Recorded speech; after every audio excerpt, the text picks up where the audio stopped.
Slave और गुलाम और दास में अंतर वाले वीडियो में कुछ लोगों के एतराज़ था कि भारत में भी दास प्रथा थी, यहाँ भी वैसी चीज़ें थी।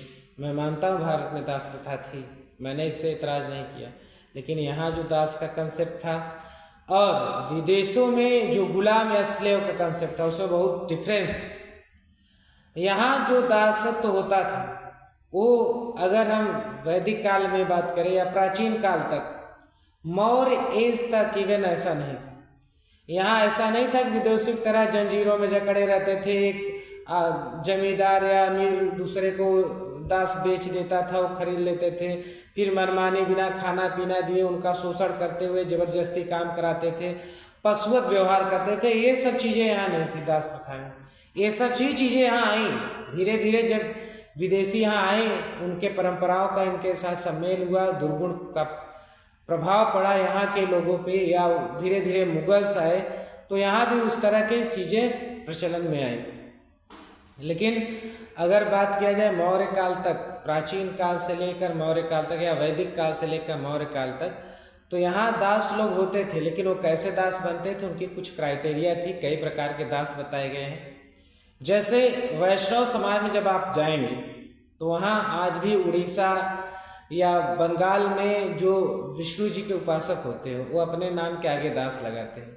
और कुछ लोग मानते हैं कि पहले जो अनुसूचित जाति SC ST थे, इनको ज़बरदस्ती दास बनाया जाता था इनका शोषण करने के लिए। तो ऐसी कोई बात नहीं है, मैं एविडेंस लगा देता हूँ। कुछ ब्राह्मण भी ऐसे हैं जो अपने नाम के आगे दास लगाए हैं और दास बने भी हैं, क्षत्रिय भी बने हैं अपनी भावनाओं से। तो दास बनने की कई क्राइटेरिया हमारे वेद और पुराणों में बताई गई है, जो वैदिक काल में लगती थी।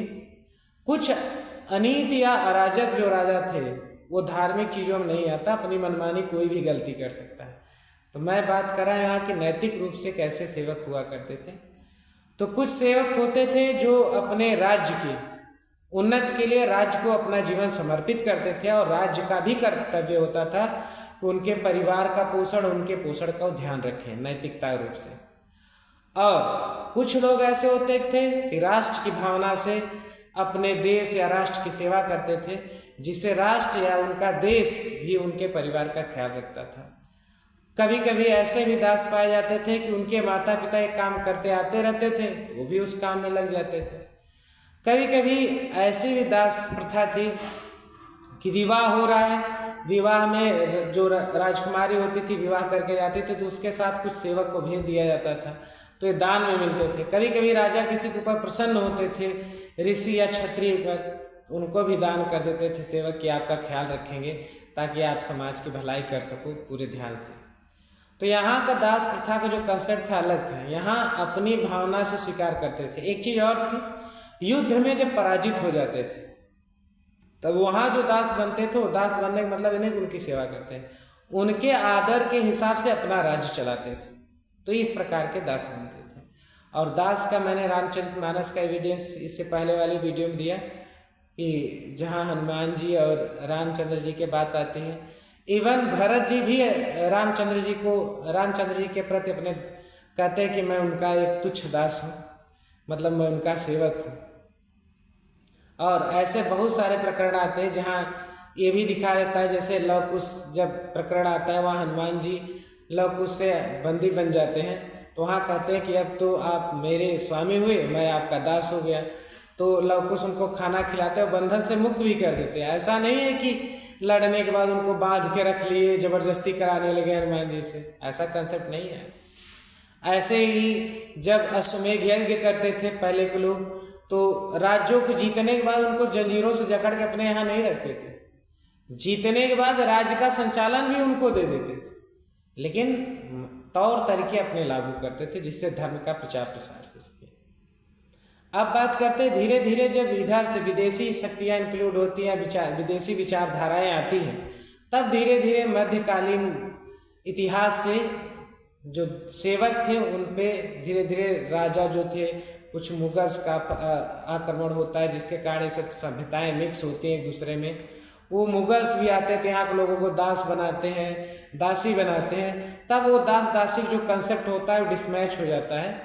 इसके बेसिस पे अगर किसी को संदेह होता है तो एक लुइस करके रिसर्च स्कॉलर हैं जो आके इंडिया में भी दिल्ली यूनिवर्सिटी से रिसर्च किया, वो खुद लिखते हैं कि जो ये दास वर्ड है और स्लेव वर्ड, जब ऐसी चीज़ें आए तो उनको दोनों अलग अलग समझना चाहिए, इनको कभी एक नहीं समझना चाहिए। और एक चीज़, कभी भी एक भाषा को दूसरे भाषा में सही अर्थ हो ही नहीं सकता। जैसे मैं बात करूं, एक इंग्लिश में वर्ड होता है आंटी, संस्कृत हिंदी में मौसी, बुआ, चाची, बड़ी माँ, इन सब के लिए उसमें बुआ, मौसी के लिए सब के लिए आंटी यूज हो जाता है। तो कैसे आप जान पाएंगे अगर कोई कहे आंटी आ रहे तो कौन बुआ, मौसी, बड़ी अम्मी या चाची कौन आ रहे? तो ऐसे ही अलग अलग भाषा के अलग अलग इमोशंस होते हैं।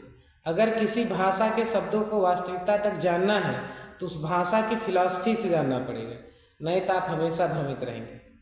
तो कुछ लोग ऐसे थे जो कमेंट किए थे कि यहाँ भी दास प्रथा थी, आप झूठ बोल रहे हो या लोगों को भटका रहे हो।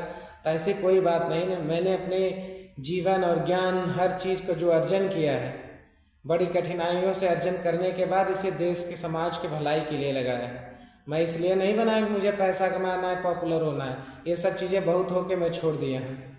उसका कोई किसी चीज़ का कोई मोह और कोई लालच नहीं। मैं इसलिए करना चाहता हूँ कि मानव जीवन को एक उन्नत स्तर तक ले जाऊँ। और जो मिसकंसेप्ट बनाया गया एक लैंग्वेज से दूसरे लैंग्वेज को लेकर, जो हमें मिसलीड किया गया है अपने कल्चर से हटाने के लिए, उसकी वास्तविकता आप भी समझें। आप भी बैठिए, विचार करिए। मैं जो कुछ एविडेंस इस वीडियो में लगाऊंगा उस पर विचार करिए और कई बुक पढ़िए और जानने की कोशिश करिए कि वास्तविकता क्या है। उम्मीद करता हूँ आप वास्तविकता समझ पाए होंगे। जय श्री राम।